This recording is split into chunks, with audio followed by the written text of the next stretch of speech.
जय हिंद साथियों, मैं अंकित हूँ। आज आपके लिए हिमाचल विधानसभा चुनाव 2022 का एक छोटा सा एनालिसिस लेके आया हूँ। आप वीडियो में लास्ट तक बने रहना। मैं सबसे पहले बात करूँगा कि अभी जो चुनाव रिजल्ट आया 2022 में, वहाँ कांग्रेस को 40 सीटें मिली और बीजेपी को 25 पे संतुष्ट होना पड़ा। ठीक है, ये भी बड़ी बात नहीं है कि कौन जीता कौन हारा। चुनाव है, किसी के पक्ष विपक्ष में भी निर्णय जा सकता है। लेकिन इसमें सबसे सोचने का विषय यह है, सबसे जो इफेक्ट कर रहा है जो पॉइंट, वो ये है कि बीजेपी मात्र 1% के मार्जिन से हिमाचल प्रदेश के अंदर सत्ता को गंवा बैठी है। 1% का मतलब समझते आप कि अगर 1 करोड़ लोग होंगे तो 1 लाख लोगों ने इफेक्ट डाला है, और वहां तो आप देख रहे हैं 56 लाख वोटर हैं। मतलब 40 से 50 हजार कौन वो लोग हैं जिन्होंने बीजेपी को हिमाचल प्रदेश से बाहर का रास्ता दिखाया है। अब आप सोचोगे 40-50 हजार लोग क्या होते हैं। 40-50 हजार लोगों की वो कीमत है कि जहां बीजेपी 25 सीटें जीती है, वहां कांग्रेस ने 40 सीटें जीती है और सत्ता हासिल की है। अब मैं उत्तराखंड से इसका कंपेयर इसलिए भी कर रहा हूं कि यहां भी छोटा राज्य है। अगर आप यहां भी 1 लाख लोगों को संतुष्ट नहीं कर पाओगे, 1 लाख लोग आपसे अगर नाराज हो गए, तो आपको भी सत्ता से बाहर जाना पड़ सकता है।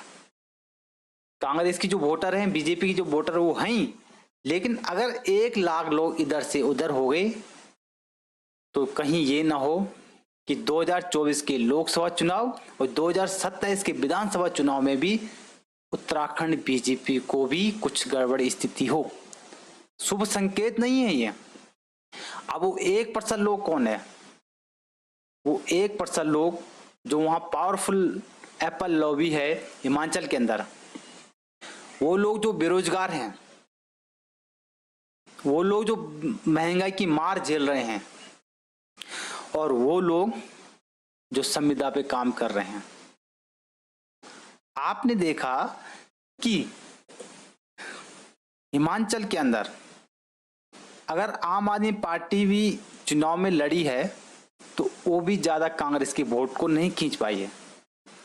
मेन जो वहां का मुद्दा था, जो 4-5 पॉइंट में बात बता रहा था आपको, इन सभी के कारणों से बीजेपी को सत्ता से बाहर जाना पड़ा।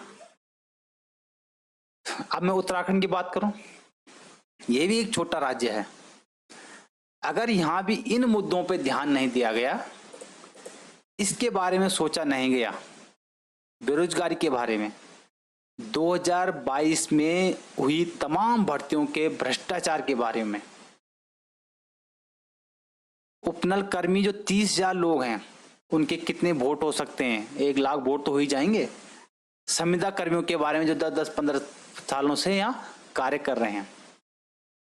अगर इन मुद्दों पे भी उत्तराखंड सरकार ने काम नहीं किया कि 2024 के लोकसभा चुनाव और 2027 के विधानसभा चुनाव में भी स्थिति गड़बड़ होने वाली है। इसलिए जिन लोगों को हमने चुन के भेजा है, मैं सभी जनता से अपील करता हूं, उन लोगों को कहो कि इन मुद्दों पर ध्यान दिया जाए।